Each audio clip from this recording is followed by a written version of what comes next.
रात के सन्नाटे में किसी ने एक नाले में कचरे जैसा कुछ फेंका था, लेकिन क्या उस प्लास्टिक बैग में सच में कचरा ही था या फिर किसी की जिंदगी बंद थी?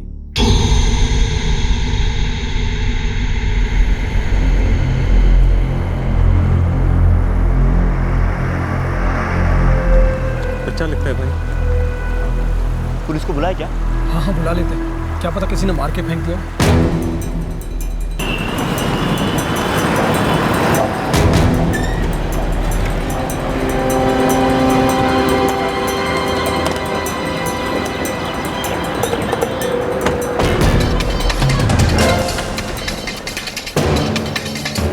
साहब मैंने आपको फोन किया था साहब। कहाँ है? साहब वो प्लास्टिक के बैग में साहब।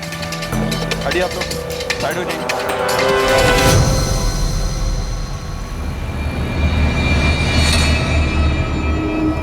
सर ये तो किसी बच्चे का पैर लगता है। ड्राइवर्स को बुलाओ।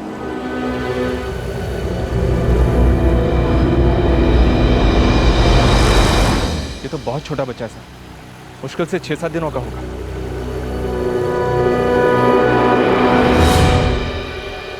लड़की है सर। एक नवजात बच्ची को मारकर गंदे नाले में फेंक दिया गया। उस बच्ची की गलती सिर्फ इतनी थी कि वो लड़की थी, कोई था जो बेटी नहीं चाहता था। अब पता यह लगाना था कि वो कौन था जिसने इतनी बेरहमी से एक बच्ची की जान ली थी। इस बच्ची का पहले गला दबाया गया, फिर इसे नाले में फेंका गया। इसे मारने में बिल्कुल मुश्किल नहीं हुई होगी क्योंकि एकदम नवजात बच्ची थी। इसे मारे हुए ज्यादा टाइम भी नहीं हुआ। सोच समझकर मारा है इसे, क्योंकि ये बच्ची जब हमें मिली थी तो उसके बदन पे ना कोई कपड़ा था ना कोई निशानी थी। सर जिस प्लास्टिक बैग में हमें बच्ची मिली थी, हो सकता है उस बैग से हमें कोई सुराग मिल जाए।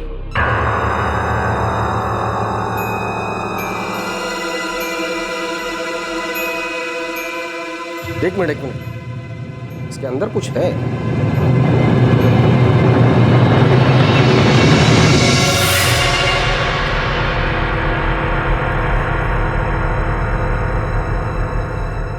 ये तो कोई बिल लगता है सर।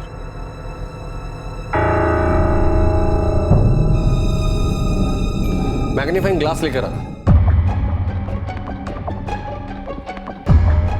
MG सर हो सकता है किसी मेडिकल स्टोर का बिल, क्योंकि बच्ची का जन्म अभी अभी हुआ था, तो हो सकता है उसके लिए कुछ दवाइयां मंगाई गई। TRNE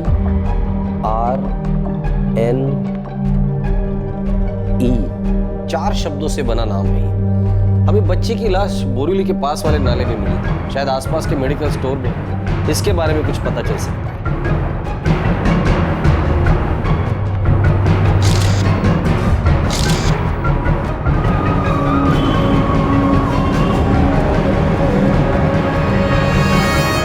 या आसपास ऐसे नाम की कोई मेडिकल शॉप है? पता नहीं सर। सिर्फ 4 अक्षर समझ में आ रहे। TRNE क्या हो सकता है ये? पता नहीं सर, कुछ समझ में नहीं आ रहा है। TRNE साहब ये जो TRNE है ना, ये स्ट्रॉन्ग लाइफ हो सकता है। Strong life medical store? हाँ साहब, जो सेवाकृति हॉस्पिटल के पास है। 99% ये वही का है साहब।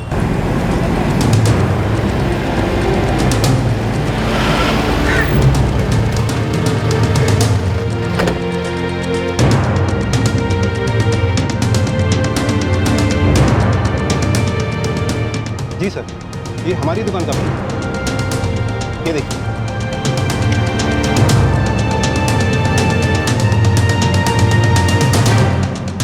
आप बता सकते हैं बिल किसके नाम पर है?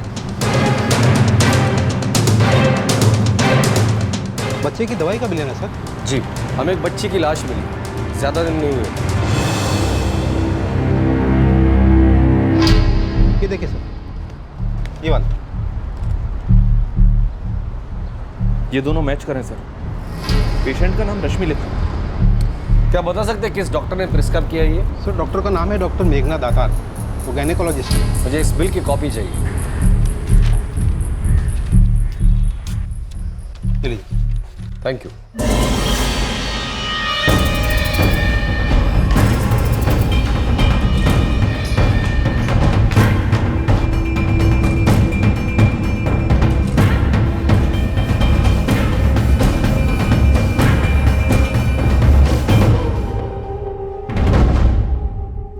रश्मि मेरी पेशेंट थी।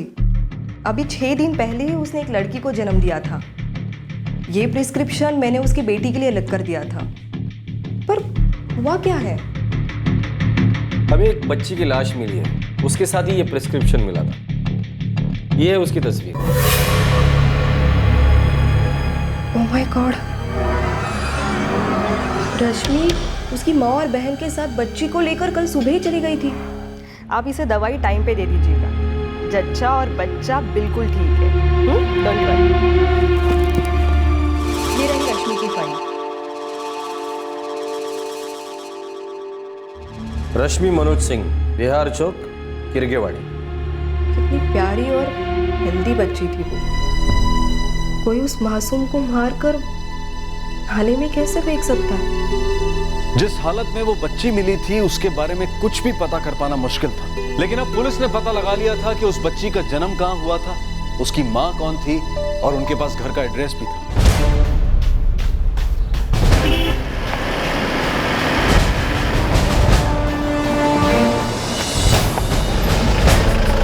किसी रश्मि मनोज सिंह नाम की औरत को जानते हो? रश्मि मनोज सिंह? हाँ। नहीं सब नहीं सुना।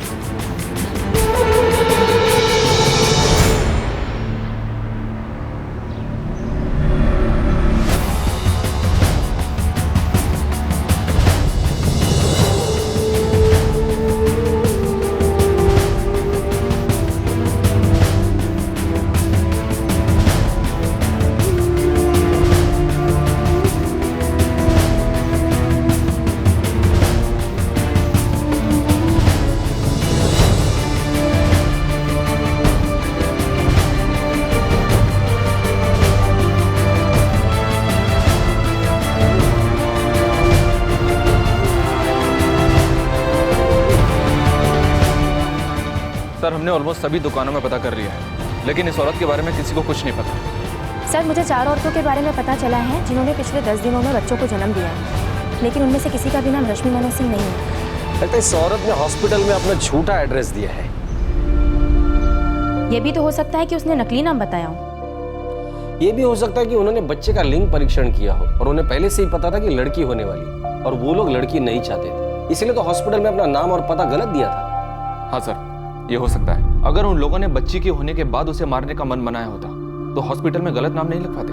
अगर इस बात को हम लोग मानते हैं तो कुछ पॉसिबिलिटीज बनती है। या तो नाम सही है और एड्रेस गलत है, या तो एड्रेस सही है और नाम गलत है, या फिर नाम और एड्रेस दोनों गलत है। गडनेस, उस एरिया की जितनी भी खबरी है सबसे बात कर लो। वो औरत अगर उसी एरिया की है तो उसकी पूरी इंफॉर्मेशन ढूंढ निकालो। एक बात और है सर, नाले तक पहुंचने के लिए कोई ना कोई रिक्शा या टैक्सी तो जरूरी होगी।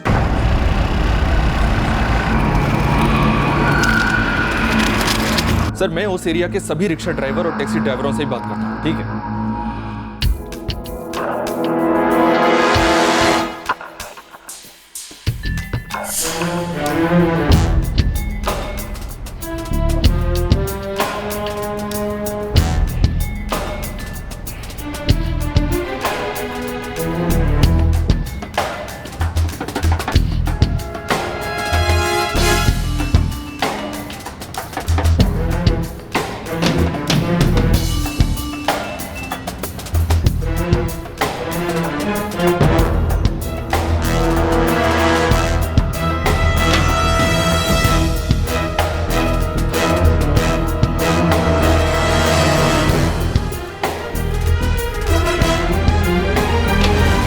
साहब, खोली नंबर 256, 5वीं गली के पीछे। बोले तो एक फैमिली है उधर। नाम वही है? नहीं साहब, उस औरत का नाम रेवती कराड़े, लेकिन साहब कुछ तो झोल लग रहा है मुझको। मैंने उनके पड़ोसियों से पूछा तो वो लोग बता रहे थे कि काफी महीने पहले वो लड़की पेट से लग रही थी। नहीं, अभी एकदम ठीक है साहब। और कुछ? और कुछ नहीं। हाँ, उस रेवती की माँ और बहन भी वही उम्र की है जो आप बता रहे थे। ठीक है।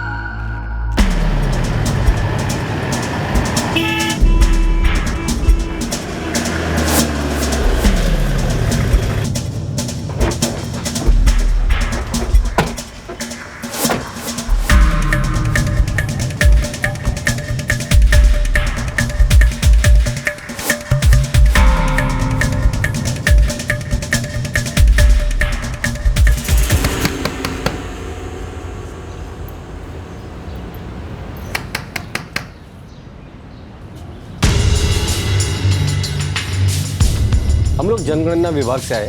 आपके घर में कौन कौन रहता है उसकी जानकारी चाहिए। आपका नाम? जी नंदा कराड़े। उम्र? 52 साल। घर में और कौन कौन रहता है? जी वो मेरी बड़ी बेटी रेवती कराड़े,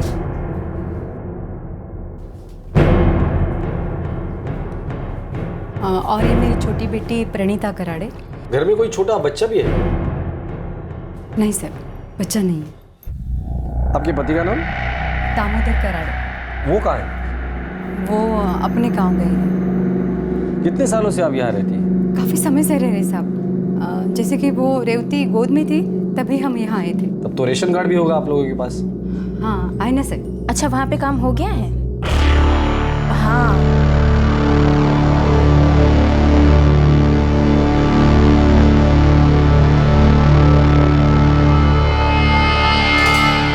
हाँ जी, हाँ हाँ हाँ, बस हम लोग आ रहे हैं। थोड़ा अपना ध्यान रखा करो, नहीं तो प्रॉब्लम हो जाएगी। एक मिनट।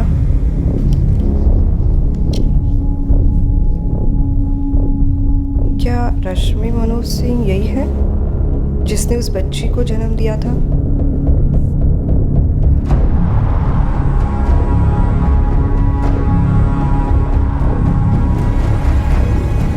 यस।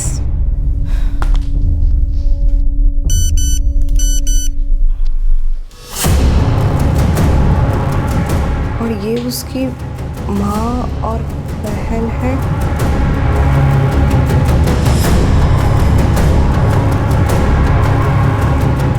आप इसे दवाई टाइम पे दे दीजिएगा। जच्चा और बच्चा बिल्कुल ठीक है। यस। सबके नाम इधर रेशन कार्ड में है ना? हाँ सर।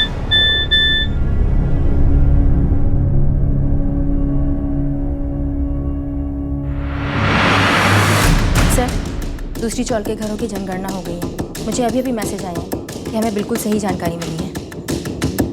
वैसे नंदा जी, आप श्योर है ना कि इस घर में कोई छोटा बच्चा नहीं? क्या बात कर रहे हैं साहब? अगर बच्चा होता तो मैं आपसे झूठ क्यों बोलती? वही तो हम जानना चाहते हैं।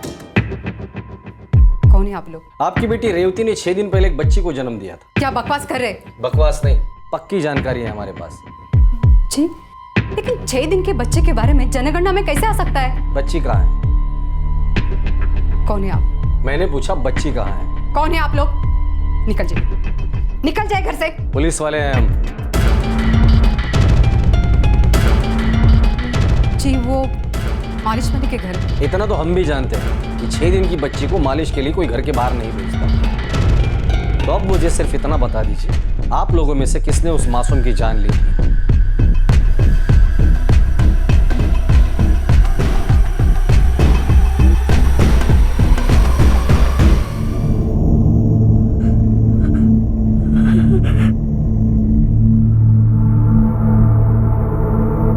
हे भगवान, ये सब क्या हो गया? हमारी बच्ची को किसने मारा साहब, बताइए। ये सब कैसे हुआ साहब?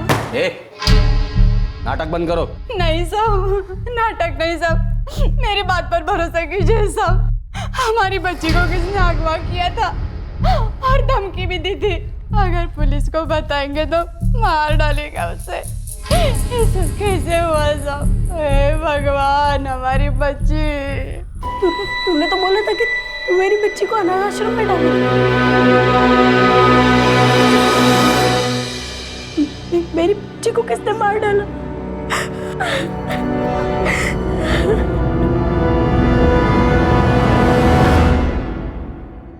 अब मुंह खोल दो और सब कुछ सच सच बता दो। झूठ बोलने के पहले ये सोच लेना कि तुम कहां खड़ी हो। रेवती, अब आंसू बहा रही हो?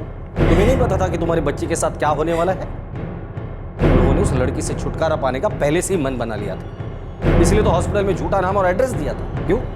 किस लिए? वो एक लड़की थी इसलिए? कहाँ है तुम्हारा पति, उस बच्ची का बाप? बाप जिसकी वजह से हम सबकी जिंदगी बर्बाद हो गई,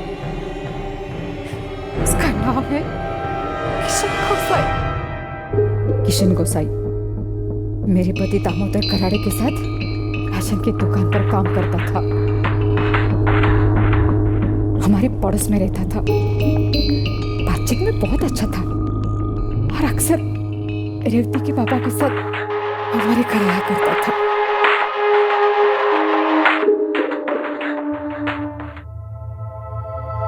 भगवान ही जाने वो कब रेवती को अच्छा लगने लगा।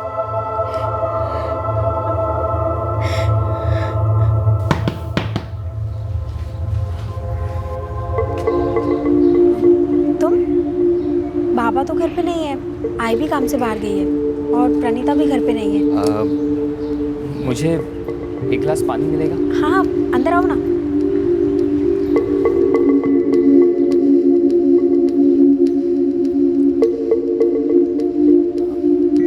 अच्छा, मैं चलता हूँ। ठीक है।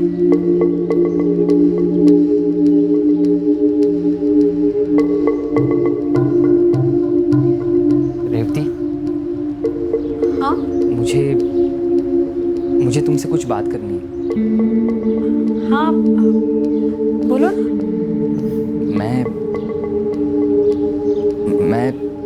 मैं तुम्हें पसंद करता हूँ। क्या? देखो, मेरे दिल में जो था वो मैंने तुम्हें बता दिया।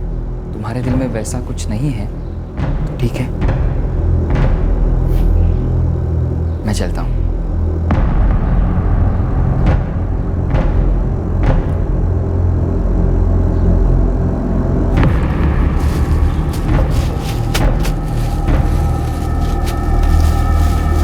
पापा, खाना आ गई तो?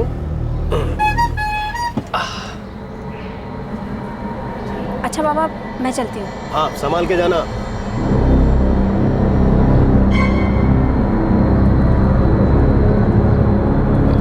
दामोदर काका, क्या हुआ? मैं अभी आता हूँ। अरे यार, बहुत सारा काम है। 2 मिनट में आता हूँ ना। जल्दी आना। हाँ।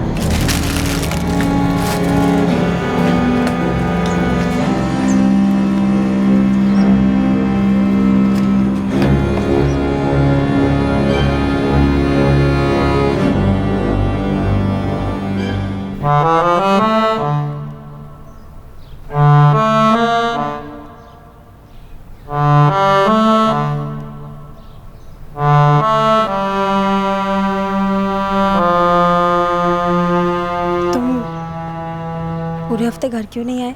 मुझे लगा तुम गुस्सा हो मुझ पर, थोड़ा सा डर गया था। तो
एक मिनट।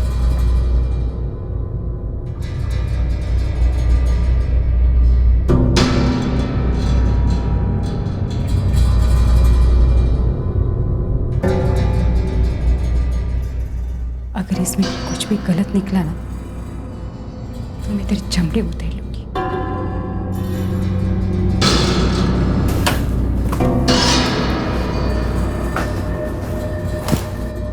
आपका अंदाजा बिल्कुल सही था। आपकी बेटी रेवती मां बनने वाली है।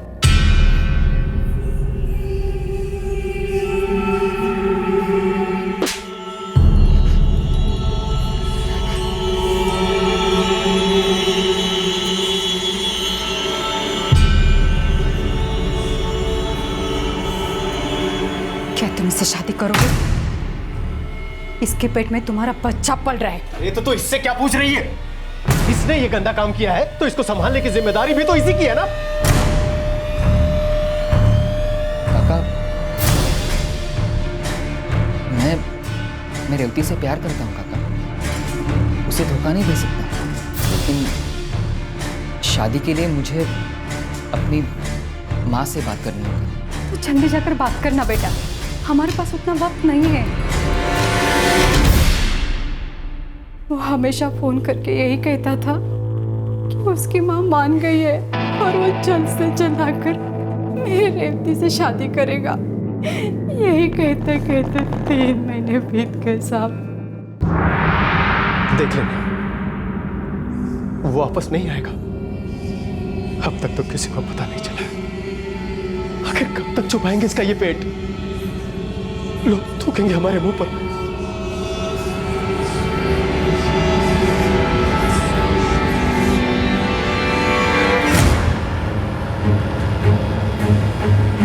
देखिए, अब इस वक्त अबॉर्शन करना ठीक नहीं है। 4 महीने हो चुके हैं और ऐसे में अगर हम अबॉर्शन करते हैं तो इसकी जान को खतरा भी हो सकता है।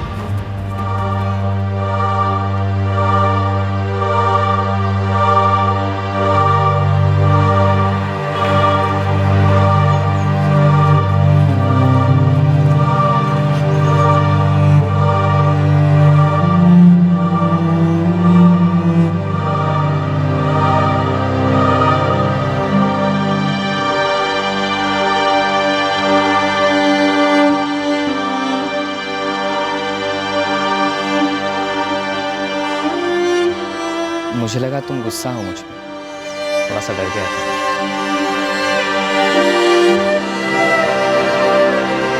मैं रेवती से प्यार करता हूँ, उसे धोखा नहीं दे सकता।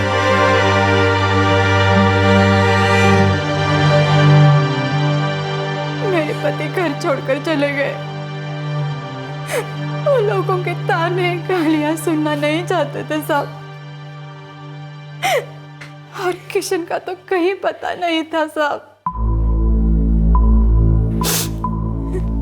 मैंने रेवती को घर में बंद करके रखा था साहब, ताकि लोगों की नजर उस पर ना पड़े और किसी को पता न चले कि ये पेट से है।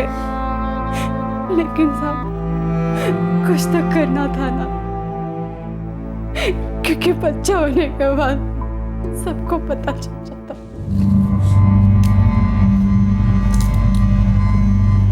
आई, दीदी के बच्चा होने के बाद हम लोगों से क्या कहेंगे? आई,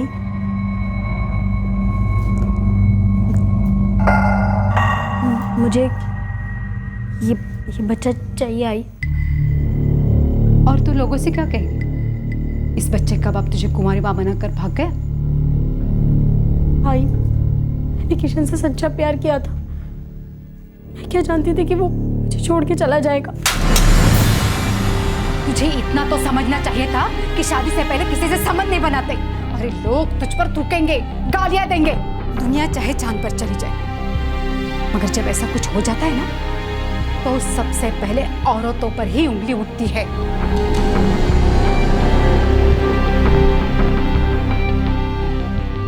हम इसे किसी दूर के अस्पताल में भर्ती करवाते हैं। वहां पर हम किसी को कुछ नहीं बताएंगे कि ये कौन है, इसका असली नाम भी नहीं बताएंगे।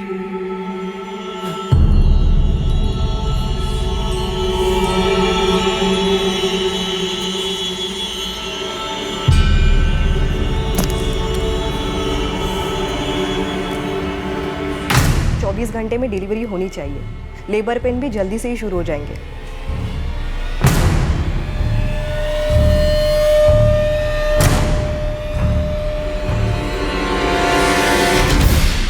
तो तुमने बच्ची को मारने का मन पहले से ही बना लिया था? नहीं साहब, जब बच्चे होने वाली थी ठीक उसके पहले किशन ने फोन किया था।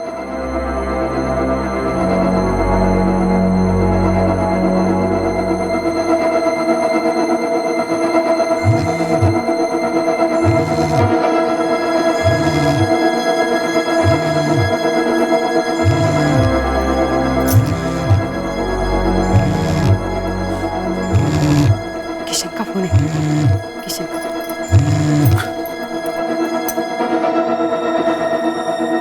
हेलो। हाँ, मैं किशन बोल रहा हूँ। मैं जानती हूँ बेटा। बेटा तुम कब आ रहे हो? कहाँ हो तुम?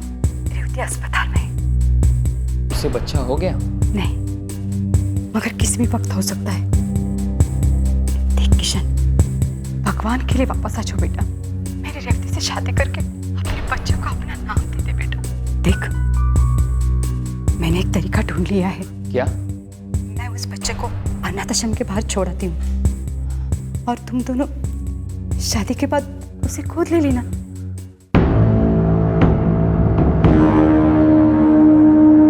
किशन, तुम सच में वापस आ रहे हो ना? या हमें बहला कर धोखा तो नहीं दे रहे हो ना? मैं आपको बाद में फोन करता हूँ।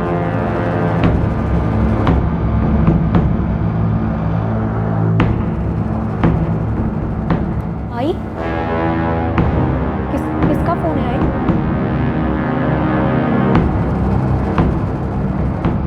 किशन का? क्या कहा उसने? वो आ रहा है ना?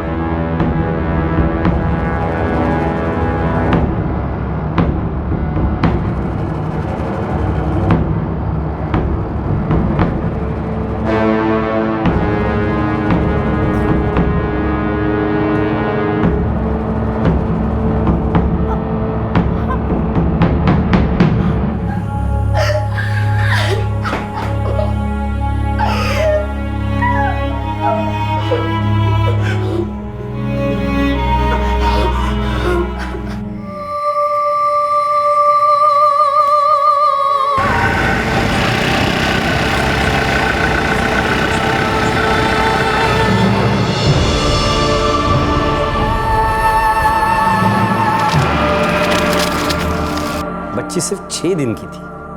जब तुम उसका गला दबा रही होगी, उस मासूम ने तो शोर भी नहीं मचाया होगा और किसी को यह भी नहीं पता चला होगा कि तुमने कितना घटिया काम किया है।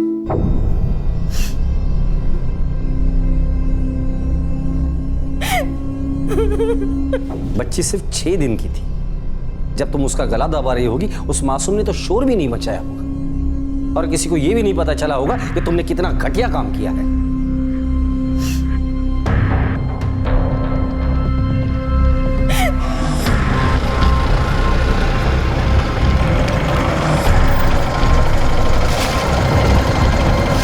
किशन ने तुमसे कहा था कि वो रेवती से शादी करेगा, फिर तुमने बच्ची को क्यों मारा?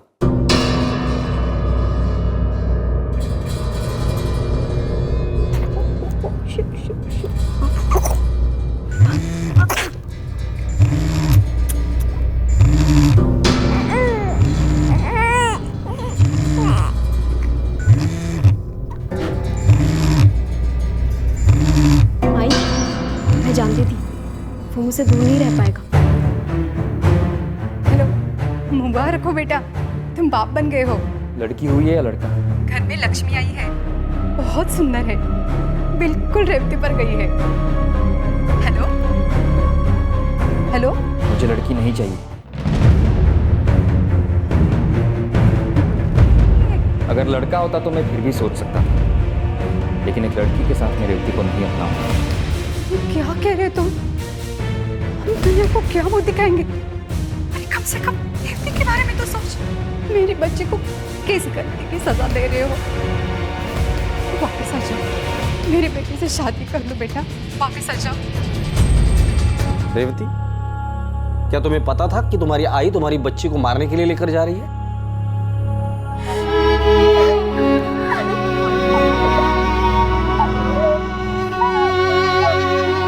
मेरी बेटी को ये कह के लेके गई थी कि वो मेरी बच्ची को अनाथाश्रम में डाल देगी। मुझे क्या पता था कि वो मेरी बच्ची को मार डालेगी। झूठ बोल रहे साहब, झूठ मत बोल। हमने जाने से पहले तुझे सब पता था कि हम तेरे बेटे के साथ क्या करने वाले हैं। साहब, मुझे सच में कुछ नहीं पता था। तुमने एक मासूम की जान ली जो तुम्हारी नवासी थी। पर रेवती, तुम कैसी माँ हो? तुम अपनी ही बच्ची को मार डाला, इसलिए एक ऐसे आदमी के लिए जिसने तुम्हें धोखा दिया, माँ बनाकर भाग गया वो, और जिसने बेटी होने के नाम पर यह साफ साफ कह दिया कि बच्ची के साथ वो तुम्हें नहीं अपनाएगा। ऐसा आदमी बाप तो क्या इंसान कहलाने के भी लायक नहीं है। साहब, मुझे सच में कुछ नहीं पता था। मैं तो सारी जिंदगी बिना शादी के अपनी बच्ची के साथ रह लेती। नहीं साहब, इसको सब पता था साहब। झूठ बोल रही है। साहब, इसकी भलाई के लिए मैंने इसके बेटे को मार डाला साहब। तुम लोगों को उस बच्ची से इतनी ही प्रॉब्लम थी तो किसी अनाथ आश्रम में छोड़ आते, कोई उसे गोद लेता, उसे माँ बाप मिलते, कम से कम उस मासूम की जान तो नहीं जाती।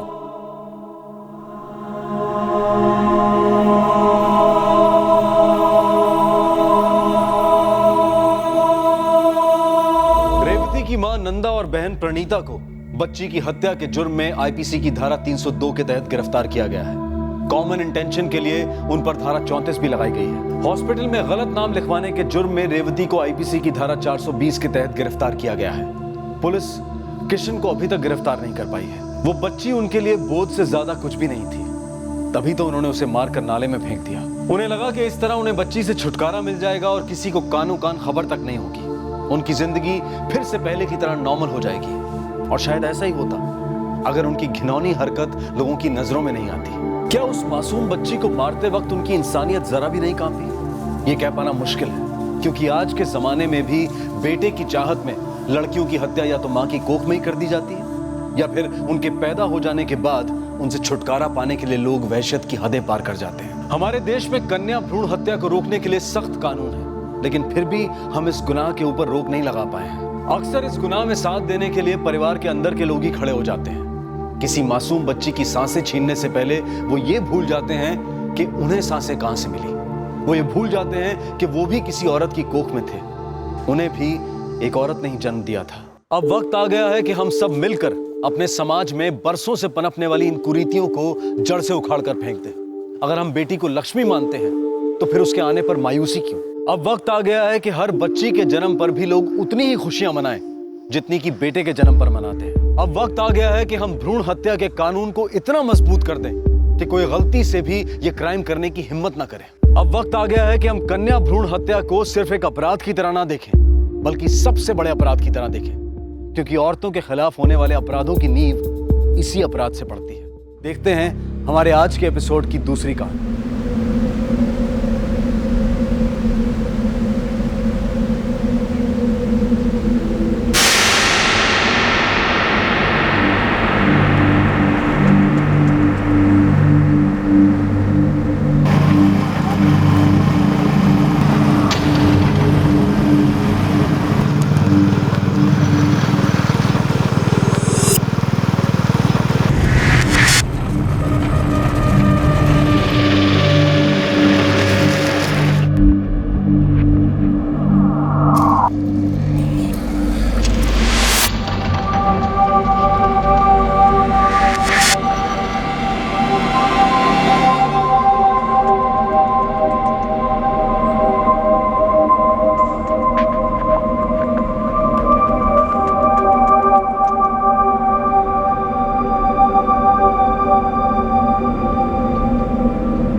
वर्षीय रेणुका त्यागी हर रविवार की तरह अपने मरहूम पति जयराम त्यागी की समाधि पर कुछ वक्त बिताने आई थी। समाधि पर ही रेणुका त्यागी पर गोली चलाई गई। गोली चलाने वाले को मालूम था कि वो उस वक्त वहीं पर मिलेंगे।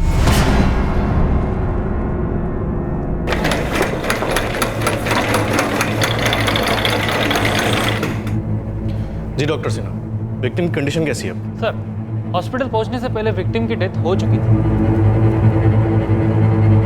ये तो मर चुकी है।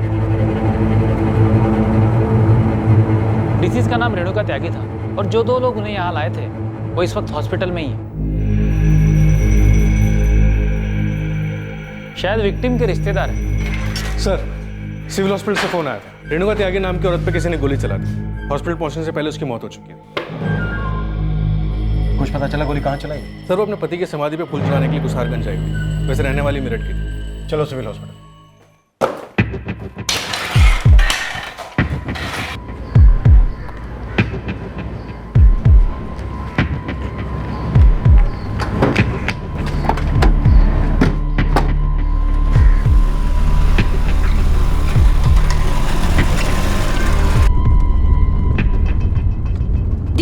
जी शिल्पा भाभी। दीप्ति, अम्मा जी को किसी ने गोली मार दी है। क्या? ये आप क्या कह रहे हो भाभी? कब और कैसे हुआ ये सब? मुझे भी कुछ ज्यादा नहीं पता। अम्मा जी आज सुबह घर से निकली थी बाबूजी की समाधि पर जाने के लिए, और अभी थोड़ी देर पहले ही कबीर का फोन आया। चाचा जी और कबीर ने अम्मा जी को अस्पताल पहुंचाया है। अम्मा ठीक तो है ना भाभी? दीप्ति, वो कबीर कह रहा था कि अम्मा जी गुजर चुकी है। नहीं दीप्ति देखो, तुम हिम्मत मत हारो, मैं और तुम्हारे भैया भी अस्पताल ही जा रहे हैं, तुम भी वहाँ जल्दी से आ जाओ। जी हाँ।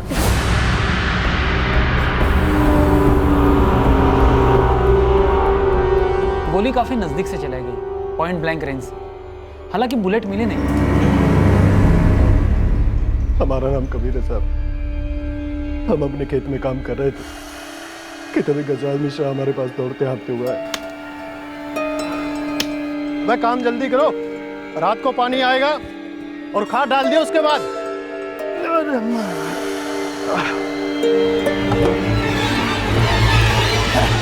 कबीर, कबीर, तेरी बड़ी अम्मा को किसी ने गोली मार दी। क्या कह रहे बे? अरे हम सच कह रहे हैं। किसने कहा तुझे? अरे बड़े बाबू जी की समाधि के पास पड़ी है। चल चल भाग, समझ चल दिया।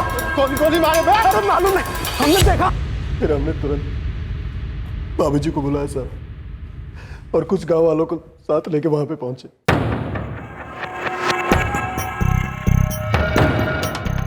भाभी, भाभी, बड़ी अम्मी, बड़ी अम्मी, बाबूजी, बड़ी अम्मा जिंदा बाबूजी, अभी तक सांसें चल रही है। अच्छा चलो जल्दी से भाभी को उठाओ, मदद करो।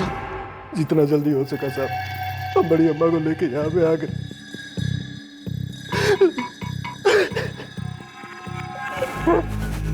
लेकिन साहब बहुत देर हो चुकी थी, हम भाभी को बचा नहीं सके। इनका कोई बेटा या बेटी? जी हाँ, बड़ा बेटा अजय और बेटी दीप्ति। अजय भैया को हमने खबर कर दिया साहब, और शिल्पा भाभी को लेके घर से निकल चुके। उन लोगों ने दीप्ति को भी बता दिया, वो भी आती है उनसे।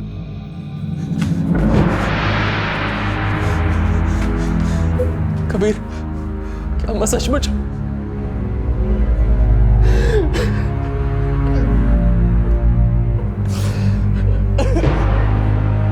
रेणुका त्यागी हर रविवार को अपने घर से खुद ड्राइव करके कुसारगंज आती थी, जहां उन्होंने अपने पति की समाधि बनवाई थी, जिनका 10 साल पहले देहांत हो गया था। और अपने पति की समाधि के पास आकर बैठना उन्हें अच्छा लगता था। हर रविवार की तरह अम्मा जी बाबूजी की समाधि पर जाने के लिए घर से सुबह निकली थी।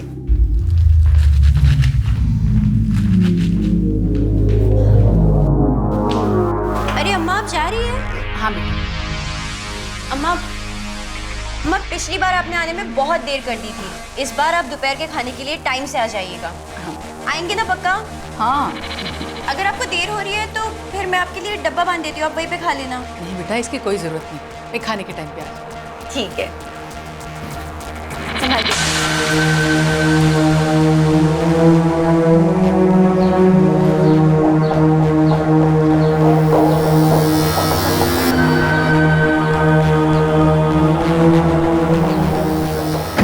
अजय, तुम्हारी माँ की किसी के साथ कोई दुश्मनी या अनबन थी जिसकी वजह से उन पर गोली चलाई गई हो? नहीं सर, अम्मा बड़ी अच्छी औरत थी सर।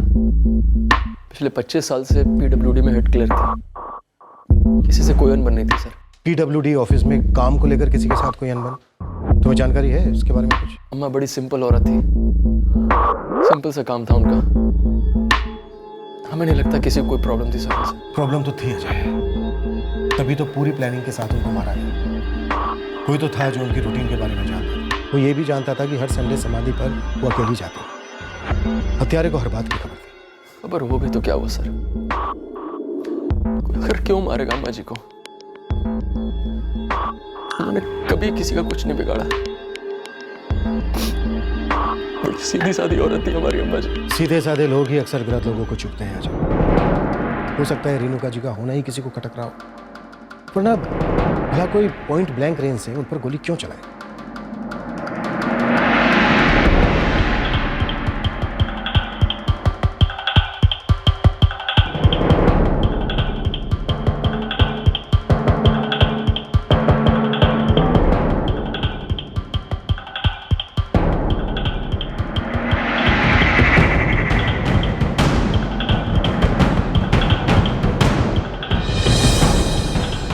सर बुलेट मिल गई।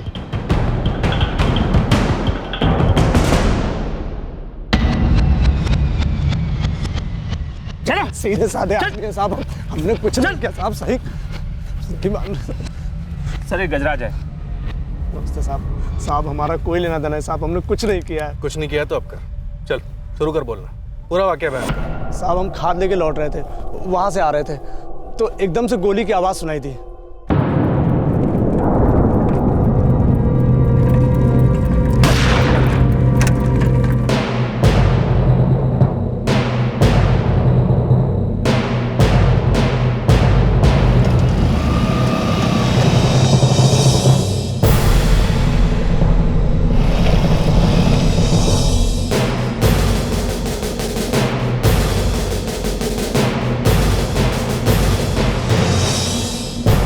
साहब हम रेणुका जी को पहले से जानते थे, कबीर हमारा पड़ोसी है, उनकी बड़ी अम्मा थी वो, तो हम जैसे उनको देखे तो फौरन भागे उसको बताने के लिए। बाइक का नंबर क्या था? सर बाइक का नंबर क्या था? साहब हमने ध्यान ही नहीं दिया नंबर पे। वो क्या था कि गोली की आवाज़ सुन के ना दिमाग एकदम सुन्न हो गया था साहब, तो कुछ समझ ही नहीं आया, कुछ सूझा ही नहीं हमको। दो लोग चेहरे तो देखे होंगे। हाँ साहब, एक बाइक पर बैठा था और दूसरा भाग के आया और मोटरसाइकिल पे चढ़ गया और उसके बाद इधर भाग गए साहब ये लोग। कौन थे वो?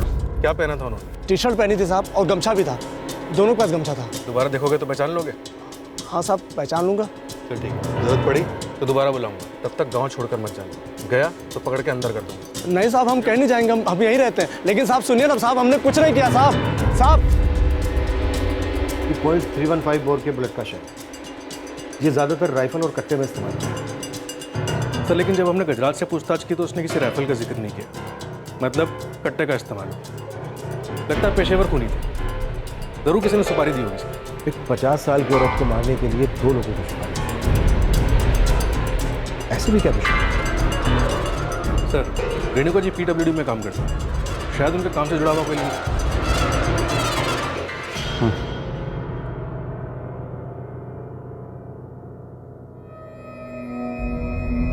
पुलिस का कहना है कि अम्मा जी को मारने के लिए किसी ने सुपारी दी थी। लेकिन बड़ी अम्मा को मार के किसी को क्या मिलेगा? इस बात में कोई शक नहीं था कि दोनों पेशेवर हत्यारे रेणुका त्यागी की हत्या के इरादे से ही वहां पर आए थे। लेकिन ये हत्यारे थे कौन, किसने उन्हें भेजा था, और रेणुका त्यागी की हत्या के पीछे आखिर वजह क्या थी?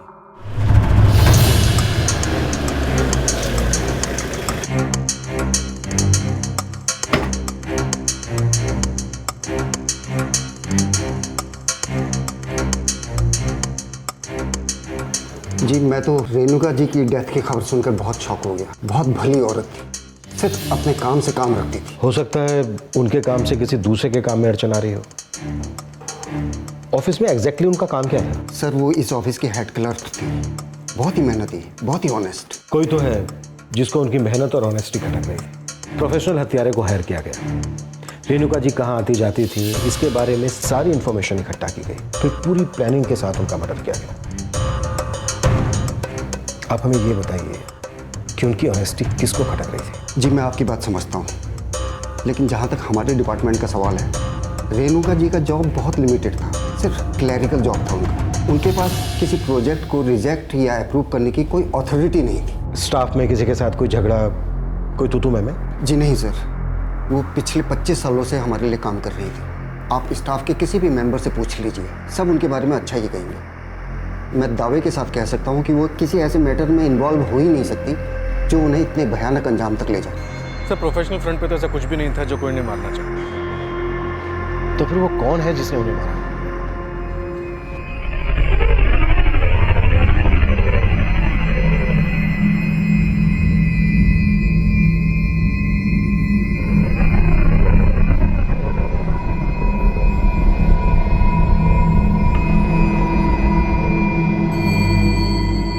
अब कट्टा तो साहब आपको भी मालूम है कि आजकल रद्दी के भाव में मिलते हैं, और आजकल छोटे मोटे डीलर्स इतने हो चुके कि ये बताना मुश्किल है कि किसने कट्टा किससे लिया होगा। हो सकता है कुसारगंज या उसके आसपास के इलाके से कट्टा खरीदा गया हो। उसकी छानबीन तो अभी चालू है सर, और आप बता रहे थे कि किसी ने पंटरों को भागते हुए देखा था।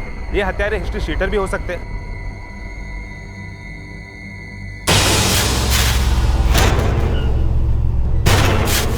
मुझे मत देख, फोटो देख।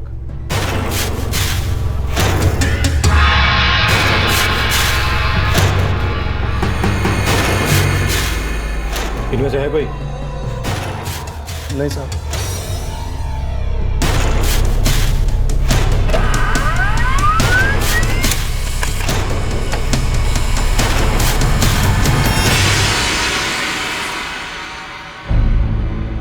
ना किसी अननोन नंबर से फोन आया और ना ही किसी पर्टिकुलर नंबर पर ज़्यादा देर तक बात हुई। मुझे नहीं लगता कि रेणुका जी को किसी से धमकी मिल गई। भला ऐसे ही रेणुका त्यागी को कोई क्यों मारे? सर, ये भी तो हो सकता है कि टारगेट कोई और हो और गलती से गोली रेणुका जी को लग गई हो। इस बात के चांस बहुत कम है, क्योंकि गोली बहुत ही क्लोज रेंज से चलेगी। हाँ, लेकिन पीठ पे हो सकता है कातिल चेहरा ना देख पाया हो।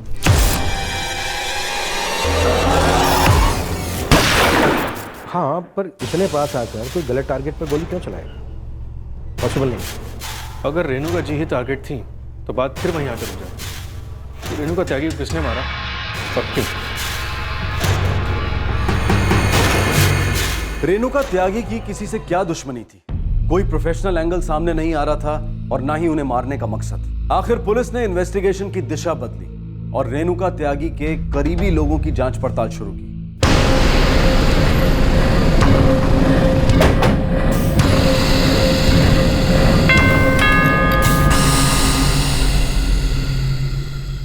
मैं एक प्राइवेट फर्म में सेल्स मैनेजर हूँ। 10 साल पहले पिताजी की डेथ हुई थी। अम्मा को काफ़ी समय लगा था उससे उभरने में। उन्हीं की याद में कुसारगंज के पास एक समाधि बनवाई थी अम्मा ने। वहाँ जाकर काफ़ी बैठती थी। वहाँ जाकर उन्हें लगता था कि बाबूजी आस पास ही हैं। काफ़ी सुकून मिलता था उन्हें। परिवार में किसी के साथ किसी तरह की कोई अनबन? नहीं सर। कबीर आपके सगे चाचा का लड़का है। आपके चाचा राजेंद्र और आपके फादर के बीच जमीन जायदाद को लेकर कोई झगड़ा चल रहा था?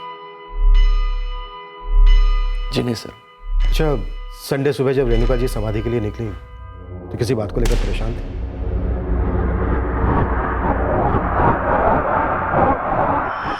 जी बिल्कुल नहीं। अम्मा जब भी बाबूजी की समाधि पर जाती थी तो उनका मूड काफ़ी अच्छा रहता था। उन्होंने कहा था वो दोपहर के खाने तक लौट आएगी। नहीं बेटा, इसकी कोई ज़रूरत नहीं। मैं खाने के टाइम पे आ जाऊँ। ठीक है, संभाल के जाना। इस केस में अभी तक कुछ भी साफ नजर नहीं आ रहा है। रेणुका जी की मौजूदगी से किसे नुकसान हो रहा था और उनके जाने के बाद किसे फायदा हुआ? सर, अजय का कहना है कि घर में किसी बात को लेकर कुछ झगड़ा नहीं। लेकिन एक बात तो क्लियर है, अजय इकलौता बेटा है और रेणुका जी के मरने के बाद अब जो कुछ भी है वो सब उसी का है। ये भी तो हो सकता है दोनों भाई बहन के बीच बराबर बटे। कुछ पता है दोनों भाई बहन के बीच अनबन थी या नहीं? हेलो सर, मैं दीप्ति बोल रही हूँ, रेणुका जी की बेटी। जी दीप्ति जी, कहिए। अम्मा के खोने का कुछ पता चला? अब तक तो नहीं, इन्वेस्टिगेशन चल रही है, पर कुछ ठोस हाथ नहीं लगा। क्या आप कुछ रोशनी डाल सकती हैं इस केस में? कोई भी ऐसी बात जो हम नहीं जानते और आप जानती हैं? सर, अब मैं क्या बताऊं? मुझे तो यही नहीं समझ आ रहा कि अम्मा को भला कोई क्यों मारना चाहेगा। ये तो बड़ा सवाल है। इसी का जवाब मिल गया तो सारे जवाब मिल जाएंगे। सर, मैं सच में कुछ नहीं जानती। ठीक है, थैंक यू। क्या कोइंसिडेंस है? दीप्ति की बात छिड़ी और उसका फोन आ गया। चलो, जब बात छिड़ी चुकी है तो इस एंगल से भी टटोल कर देख लेंगे। रेणुका जी की मौत से दोनों भाई बहन को फायदा हुआ या फिर किसी एक? दुबे, जरा पता लगाओ इन दोनों भाई बहन के बीच किसी तरह की कोई अनबन थी या फिर अंडरस्टैंडिंग।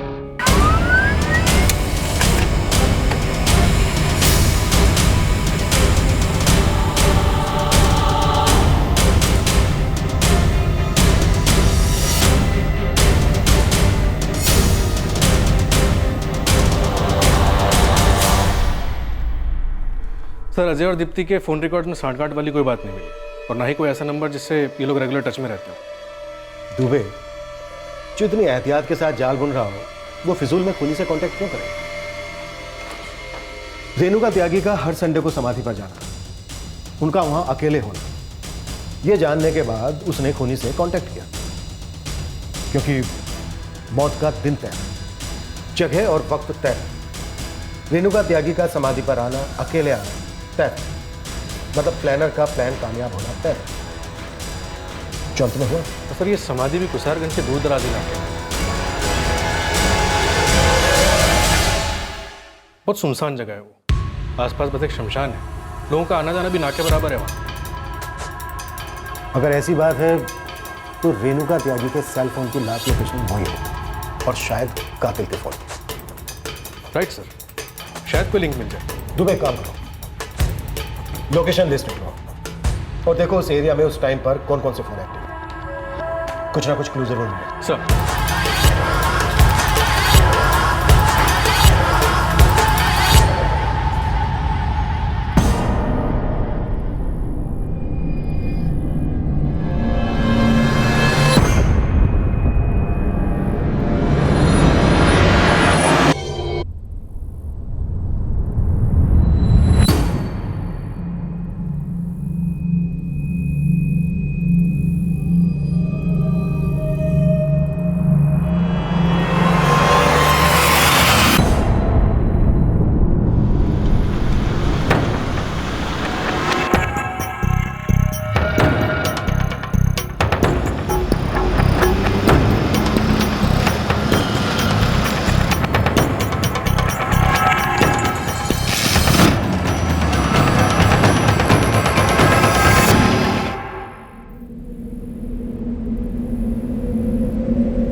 जिस वक्त रेणुका जी समाधि के पास मौजूद थी तब उस इलाके में टोटल 11 नंबर एक्टिवेट थे। एक रेणुका जी का था, एक गजराज का था और 8 गांव वालों के थे।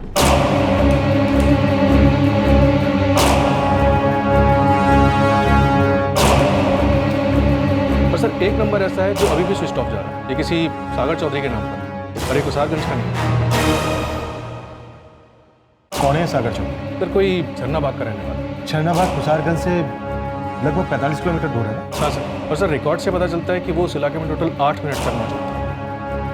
यानी गोली चलाने के लिए पूरा टाइम था। दुबे तुम्हें कहा अपनी एक टीम लेकर झरनाबाग जाओ, बात करो इस सागर से। देखते हैं सागर मंथन से अमृत निकलता है क्या फिर से।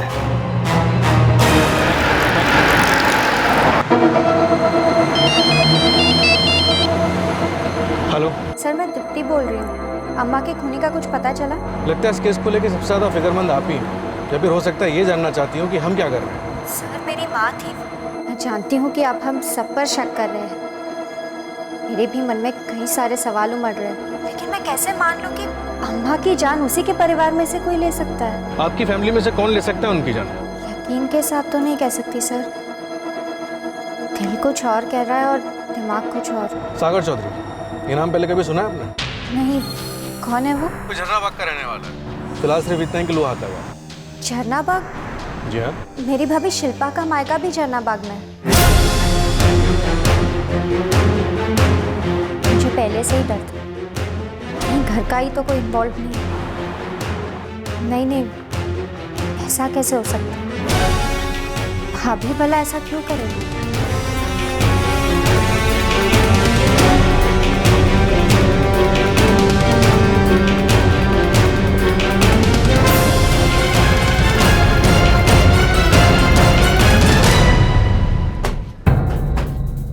पूरे 5 दिन हो गए पर वो अब तक घर नहीं आए। उसका फोन भी स्विच ऑफ है। तुम्हारा उससे बात करने का मन नहीं करता? करता है ना साहब, पर क्या करे जब पति फोन उठाना बंद कर दे तो। और वैसे भी वो हमारी सुनते कहाँ हैं। खेत में दिहाड़ी मजदूरी करते हैं, सुबह से शाम तक पसीना बहाते हैं, तब जाके कुछ भूखी सूखी हाथ लगती है। अब जब वो आए नहीं है तो घर चलाना भी मुश्किल हो गया। समझ नहीं आ रहा क्या करे, कहाँ जाए। अगर वो आए या फोन करे तो सबसे पहले हमें खबर करना, नहीं तो हमें दोबारा आना पड़ेगा खबर लेने। जी साहब।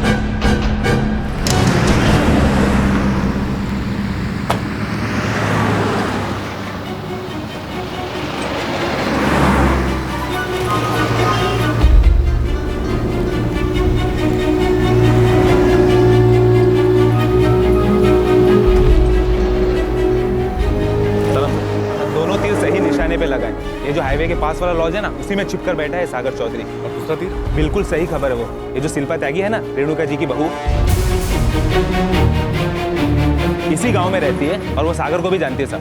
तो क्या दोनों के बीच में कुछ चक्कर नहीं, नहीं, दोनों के बीच में कोई चक्कर वक्कर नहीं है। ये जो सागर चौधरी है वो खेत मजदूर है और वो शिल्पा के बाप के खेत में काम करता है बस।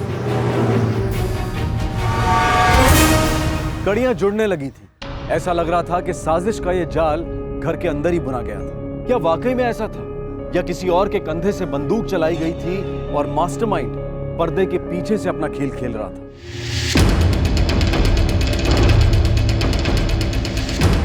तोड़ दो।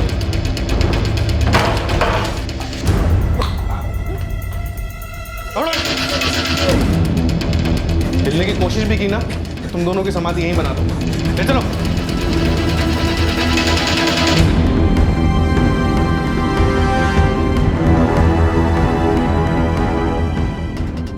सर पहचानो, ये दोनों थे वो।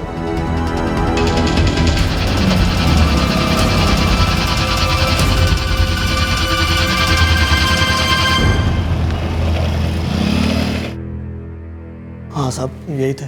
नितिन,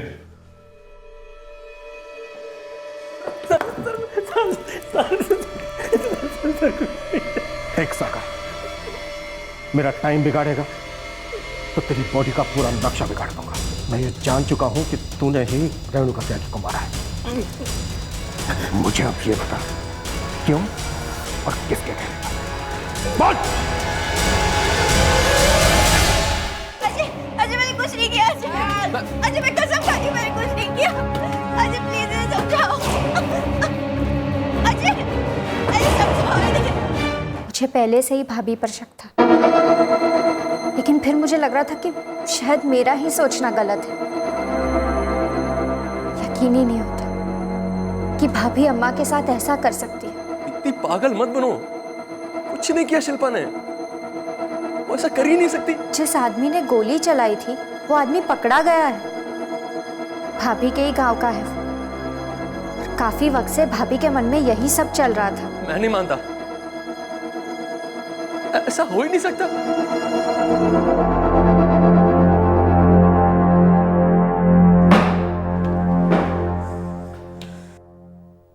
आप लोग असली खूनी को पकड़ नहीं पाए इसलिए हमें फंसा रहे हैं ना। हमने कुछ नहीं किया है।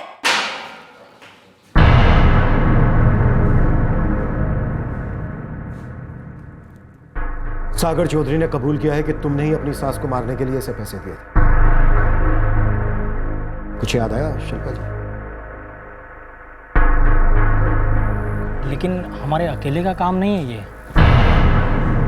एक और आदमी लगेगा और बंदूक भी खरीदना होगा। खर्चा होगा कितना? 25 से 30 हजार रुपए। ठीक है, हम इंतजाम करते हैं। अगली बार जब हम मायके आएंगे तो तुमसे यहीं पर मिलेंगे। चलते हैं। एक मिनट रुकिए, रहा नहीं जा रहा है इसलिए सोचा पूछ लें, आप अपनी सास को मारना क्यों चाहती हैं? तुमने अपनी सास को क्यों मरवाया?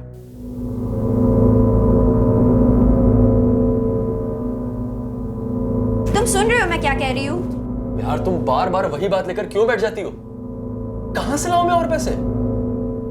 यार मुझे पता है कि हमारी कुछ इच्छाएं हैं, कुछ सपने हैं, लेकिन जो सपने पूरे नहीं हो सकते वो देखने ही नहीं चाहिए। तुम बस फिलॉसफी झाड़ते रहो, कुछ करना मत। अरे और क्या करूं यार, मेहनत कर तो रहा हूं, जो कमाता हूं घर पे ही तो ला कर देता हूं। यही तो मुश्किल है ना, ये घर अकेले तुम्हारे पैसों से चलता है। अम्मा जी भी कमाती है, इसी घर में रहती है, पर कभी भी हमारे लिए इस घर के लिए एक पैसा नहीं खर्चती। मैं जानता हूँ शिल्पा, ये घर ऐसे ही चलता आ रहा है और ऐसे ही चलता रहेगा। अम्मा जी ऐसे ही है, मैं उनको कुछ नहीं कह सकता। लेकिन ये गलत है ना। अगर अम्मा जी दीप्ति के लिए पैसे खर्च कर सकती है तो तुम्हारे लिए क्यों नहीं? तुम नहीं कहोगे लेकिन हम कहकर रहेंगे। देख बेटी, अगर हम नहीं होते तो घर के खर्चे कैसे चलते? अजय के पैसों से ही ना, तो वैसा होना भी चाहिए, वही सही है। अपने खर्चे कम करोगी ना तो पैसे कभी नहीं कम पड़ेंगे। अम्मा, आप अपनी ज्यादातर कमाई दीप्ति की जरूरतें, उसकी खुशियों को पूरा करने में खर्च कर देती है। आप कभी उसे किसी भी चीज के लिए मना नहीं करती। सिर्फ हमें टोकती है। क्या ये सही है? और आपकी कमाई से जो बचता है वो भी आप अलग से जमा कर रही है, और हम जानते हैं आपके बाद वो सारी जमा पूंजी भी दीप्ति को ही मिलेगी। पर हमारा क्या, कभी सोचा है आपने? वाह शिल्पा, तुम बड़ी दूर की सोचती हो। हमारे जाने के बाद हम किसे क्या देंगे इसके बारे में भी तुमने सोच के रखा है? अम्मा, हमारा ये मतलब नहीं था, पर जरा आप ही सोचिए, घर का सारा खर्चा अजय के पैसों से चलता है। महीना खत्म होने से पहले पैसे खत्म हो जाते हैं। बड़ी मुश्किल से हम घर का खर्चा चलाते हैं, और ये घर आपका भी है। अगर इसके खर्चे निकालने में आप मदद कर भी देंगी तो इसमें क्या गलत है?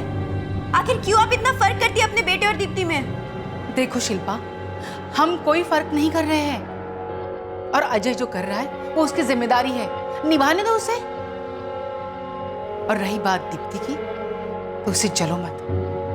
जो तुम्हारे पास है उसी में खुश रहने की कोशिश करो, ये तो जिंदगी भर पछताओ।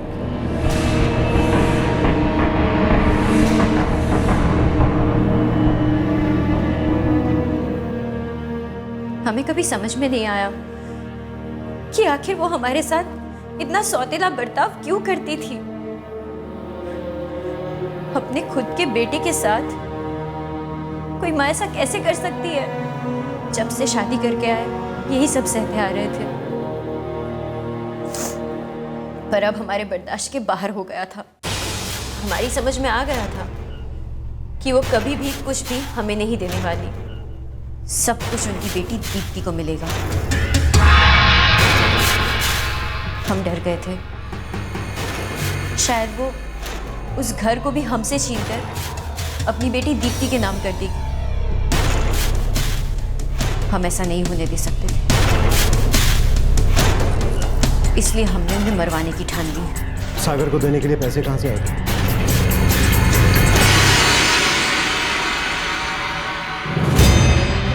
हमने अपने गहने बेच दिए, जिसके हमें 30,000 रुपए मिले, वो हमने सागर को दे दिए। यानी रविवार की सुबह रेणुका जी जब अपने पति की समाधि के लिए निकली, तब तुम अच्छी तरह से जानती थी कि अब वो घर कभी वापस नहीं आएगी।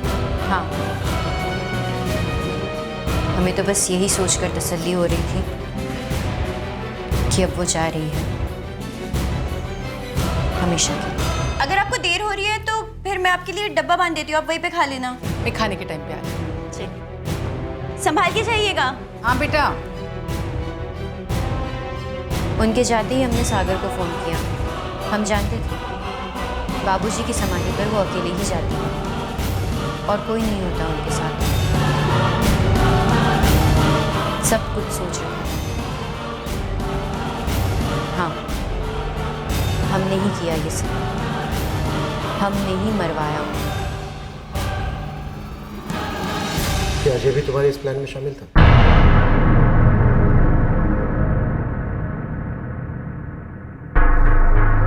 जी नहीं।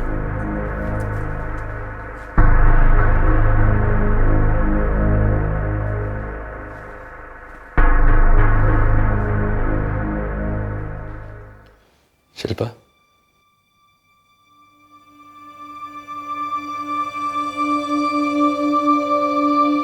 अजय, मैं मानता हूं कि माँ जो करती थी वो सही नहीं था, लेकिन माँ हमेशा से ऐसी थी। कितनी बार समझाता तुम्हें, तुमने क्यों किया ऐसा शिल्पा? जीना मुश्किल हो गया था। हमें समझ नहीं आता कि कोई अपनों के साथ ऐसा कैसे कर सकता है। लेकिन जो तुमने किया वो उससे भी घिनौना था। हम मानते हैं अजय, लेकिन हम क्या करते? हम नहीं चाहते थे कि तुम्हारी माँ सब कुछ तुम्हारी बहन के नाम कर दे, पर हम हमेशा घुटते रहे।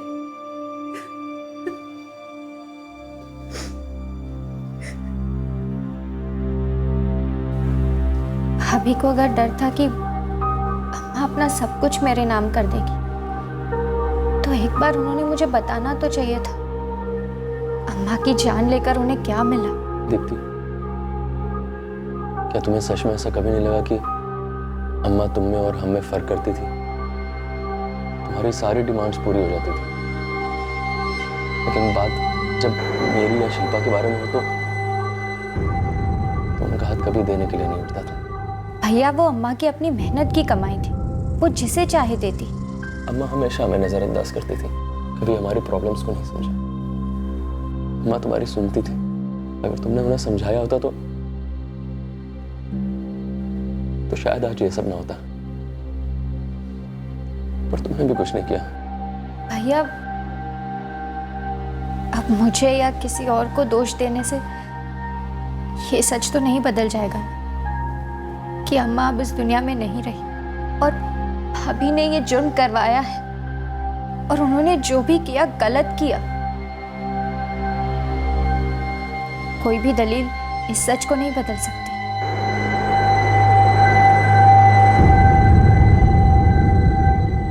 सभी आरोपियों को आईपीसी की धारा 302 के तहत हत्या के लिए, धारा 120 बी के तहत आपराधिक षड्यंत्र करने के लिए और धारा 34 के तहत कॉमन इंटेंशन के लिए बुक किया गया है। शिल्पा सागर चौधरी और उसके साथी नागेश पांडे के खिलाफ चार्जशीट फाइल कर दी गई है। शिल्पा को बेल मिल चुकी है, लेकिन सागर चौधरी और नागेश पांडे अभी न्यायिक हिरासत में हैं। किसी एक अपने के साथ ज्यादा लगाव और दूसरे के साथ एक मुकम्मल दूरी, क्यों इंसान कभी कभी अपनों के बीच भी इस तरह का फर्क करता है। लेकिन क्या हर किसी के साथ एकदम सटीक और नपातुला बर्ताव मुमकिन है ताकि किसी को शिकायत का मौका ना मिले? शायद नहीं, क्योंकि ये तो इंसान के नजरिए पर निर्भर करता है और ये इंसानी फितरत है। अक्सर दूसरे की थाली में ज्यादा ही नजर आता है। हो सकता है कि किसी व्यक्ति विशेष के साथ हमेशा अन्याय होता आया, उसे नजरअंदाज किया गया, लेकिन फिर भी ये शिकायत, ये वजह कभी भी जायज नहीं हो सकती कि इंसान सब कुछ दरकिनार करके किसी दूसरे इंसान की जान लेने पर उतारू हो जाए। जब मन में किसी के प्रति घृणा, असंतोष, अविश्वास पनपने लगता है तो समाधान की संभावना लगभग खत्म हो जाती है और इसके लिए किसी दूसरे इंसान की जान ले लेना, ये तो हरगिज किसी समस्या का हल नहीं हो सकता। आपसे फिर मुलाकात होगी क्राइम पेट्रोल सतर्क में एक और नए केस के साथ। तब तक अपना ख्याल रखें, सुरक्षित रहें और याद रखें, सही वक्त, सही कदम, सतर्क रहें। जय हिंद। क्राइम पेट्रोल के और भी दिलचस्प कहानी देखने के लिए हमारे चैनल को सब्सक्राइब करें और बेल आइकॉन दबाना न भूलें।